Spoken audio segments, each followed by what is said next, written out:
welcome back to the Citizen channel. We're all staying safe and well. Another episode of I Didn't Know That. So we're going to have a look at this today. City versus Arsenal. Not the greatest game on the pitch, but interesting programme. We're going to have a look at the facts and oddities within this hard copy memory of the game. Yes, much better than a half and half scarf. Just buy yourself a programme. Why the hell do you buy half and half scarves? I have no idea. I mean, if you're even interested in City, why would you want the other team on your scarf? You'd have to cut it. You'd have to cut it with a pair of scissors when you go home, wouldn't you? I don't understand. Just buy a programme, guys. It's much better. So we'll have a look through this today. Please, if you are new to the channel, push that subscribe button, push the bell notifications, everything. City past, present, as long as I can keep going. I'm even talking about going for 100 years before, as in video, not in myself, unfortunately. I wouldn't mind if it was fit and healthy, but hey, that's dim and distant past now, isn't it? Anyway, so join me. Press those buttons, have a look at the site, the channel, the YouTube channel, and lots of stuff on City, of course, hundreds and hundreds of vlogs, and of course film and TV stuff as well. So if you're interested in that, have a look what I try and do on that. And of course, if you've got anyone who might be interested, and if you're not, just give them a poke in my direction. I'd be very grateful. Yeah, the cover, I think the cover's all right. I think obviously Walker was injured anyway, so he couldn't lead us out, could he, in this game? But of course, he was there in spirit, wasn't he? But perhaps when they're putting this together and they do the artwork, they don't do it the day before, do they? So they're not aware of players being unavailable. But yeah, just a little bit of forethought, perhaps. I don't know. He could do that, but as I said, perhaps he could have added a little bit of glow to him, so it was like his spirit rather than his actual. I'm thinking far too deeply about the covers, aren't I? It's okay. It's not the best. Right, did you know about City? Yes, Kyle Walker features. He's played 389 times in the Premier League. Of course, not just City. He's scored 8 goals. That's not bad in 389 appearances, is it? Flipping heck. I think I scored 8 goals in a season once, and I'm no good, but I'm not playing at his level, am I? 34 assists. That's okay. Okay, yeah, tackle success is 74%, that's fine. He's a defender, isn't he? And 910 clearances.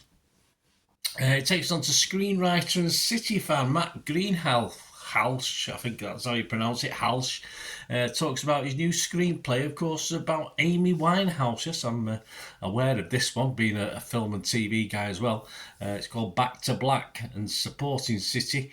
He gives us his views on the film and, of course, supporting City. So we'll have more on that before we go. Nice, different sort of excerpt today. I like that. Well, I'm a film guy anyway, so I'm bound to like it. And so Stefan Ortega, yeah, he's only made 6 Premier League appearances. He kept 2 clean sheets, 23 saves, and he averages 42.67 passes per match.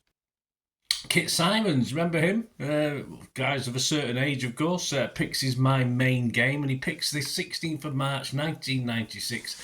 Of course, it ended City 2, Southampton 1. Yes, the one with Kinky's wonder goal. I did a little feature on my Anatomy of the Goal feature on that one, so I'll try and remember to put the links in, but of course, if I forget, just have a look on the site for Anatomy of a Goal Kinky, put Kinky or something like that, it'll come up on my YouTube channel, so have a look for that. But I'll try and remember to put the link in, guys. I'll try and do that for you.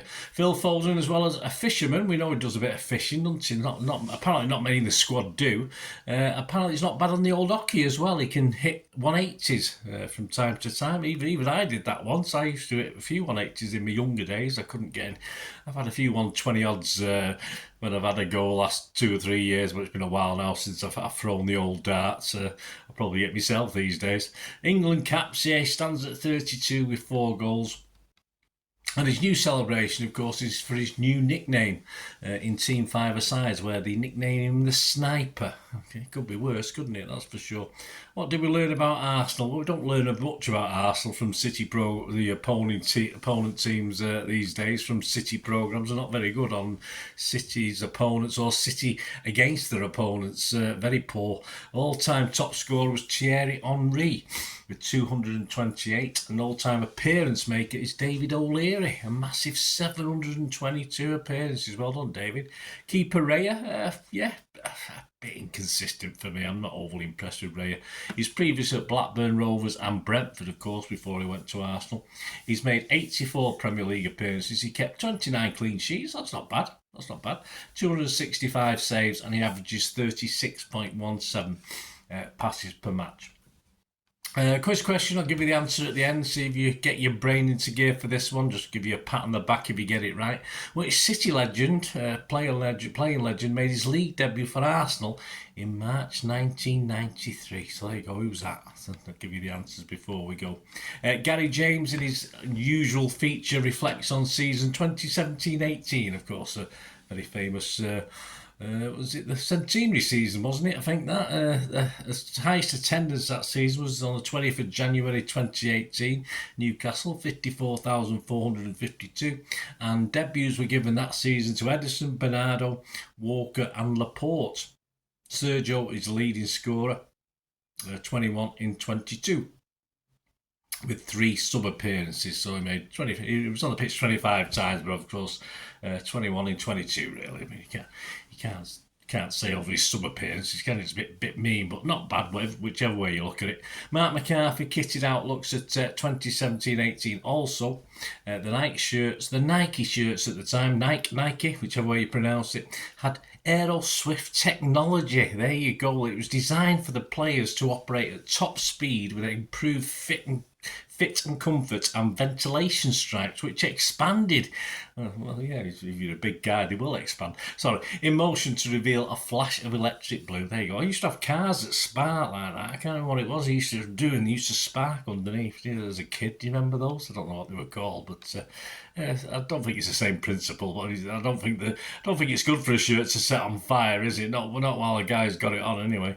Image of the day. Yeah, I quite like this one. I've never seen this before. It's just how young Phil looks, isn't he? That's, of course, his debut against Feyenoord in the Champions League, replacing, of course, the marvellous, wonderful legend Yaya Toure himself. But it's just that picture of Foden. He doesn't look like a sniper there, does he? I mean, I'm not saying he looks old now, but he looks about 12, doesn't he, in that picture? So, yeah, I like that one. That's my image of the day. And back to the excerpt of the day, back to the piece on screenwriter and City fan Matt Greenhouse. Let's have and then I'll give you the quiz answer before we go. Let's have a look at what he had to say.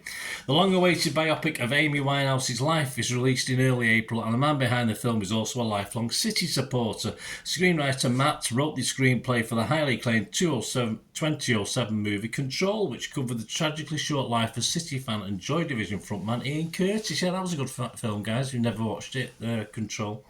Control was Greenhouse's first movie script and earned him a BAFTA in the process. And don't be surprised, the Winehouse biopic Back to Black again puts a Manchester-born scriptwriter firmly in the limelight. One of Greenhouse's first jobs was fittingly reviewing movies for the magazine City Life.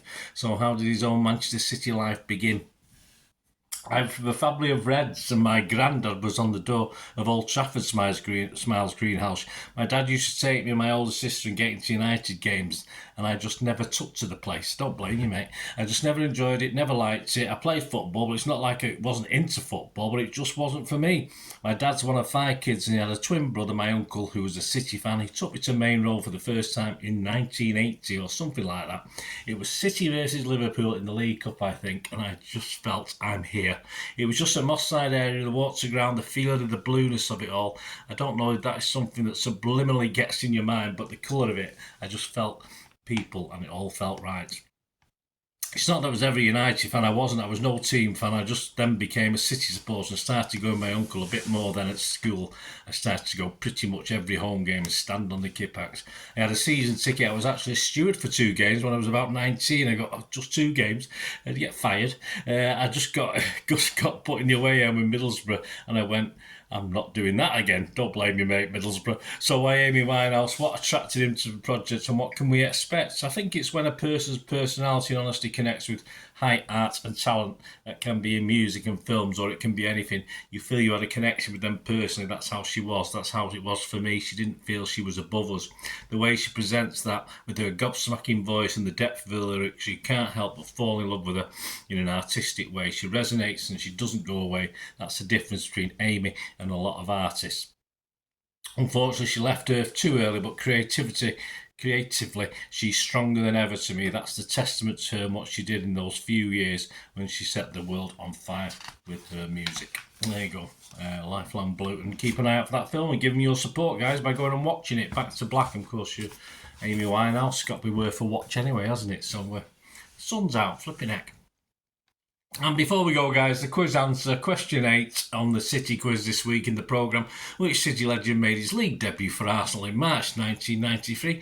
It can only be one man, can't it? It can only be Paul Dickoff. That's it, Paul Dickoff. So give yourself a pat on the back. There you go, guys. Hope you enjoyed this. I didn't know that. City versus Arsenal from the end of March, 31st of March 2024. All your comments very, very welcome. Let us know any memories, anything that's been brought to. Can you think of that car that used to spark? Anyway, come up with that, of course. That'd be great. And go and watch that Control as well. As I said, if you've never watched that Control, great film, very poignant as well. Thanks for watching, guys. Until we meet again, last one thing, don't I? Please stay safe, Blues. Come on, City. Bye for now.